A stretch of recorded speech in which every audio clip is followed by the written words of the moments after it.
mjukuu wangu. Naam. Sasa mimi nataka niende shambani, lakini nimeona ni bora nisikuache bila kukupa hadithi fulani ambayo ilinisaidia sana. Ndio. Nisikilize nikwambie hadithi. Kulikuwa na marafiki wawili wa karibu sana, Juma na Baraka. Walikuwa pamoja, walicheza pamoja na hata walisaidiana katika mambo mengi ya maisha. Lakini kadri walivyokuwa, maisha yakaanza kuwapeleka kila mmoja upande wake. Juma alipata mafanikio kidogo, akapata kazi nzuri, akaanza kujitegemea. Baraka kwa upande mwingine, maisha hayakwenda sawa.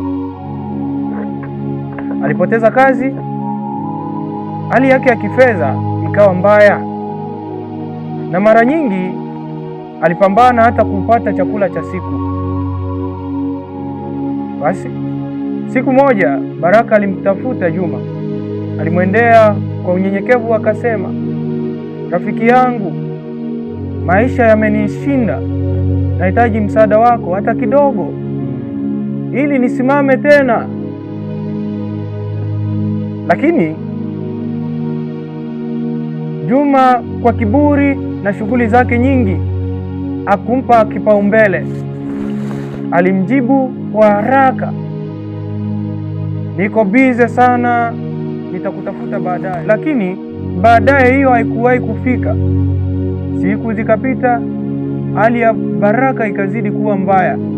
Hakukuwa na mtu wa kumshika mkono. Hatimaye siku moja habari mbaya zikafika. Baraka amefariki dunia. Juma alistuka sana, alikimbia nyumbani kwa marehemu. Alipoona mwili wa rafiki yake ukiwa umelala kimya, machozi yakaanza kumtoka. Kwa majuto makubwa, Juma alitoa pesa nyingi kusaidia mazishi. Alinunua jeneza nzuri, akachangia kila kitu kilichohitajika. Lakini wakati jeneza likiwa limewekwa mbele, sauti ya moyoni mwake ilimnong'oneza ya kwamba ulichoshindwa kumpa akiwa hai, leo unatoa akiwa hawezi hata kusema asante. Juma alilia kwa uchungu na kusema, laiti ningemsaidia wakati alipokuwa ananiomba msaada, leo asingekuwa hapa. Mjukuu, hadithi hii nataka kukufundisha nini? Au nataka uisikie ili ikupe somo gani?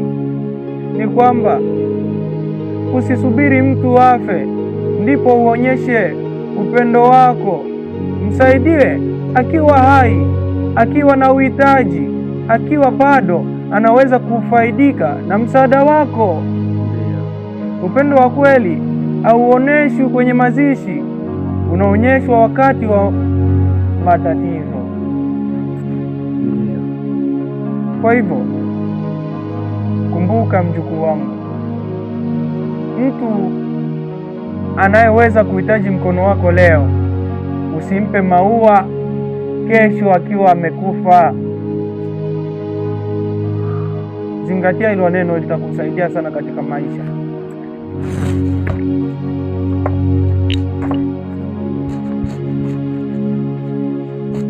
Asante sana.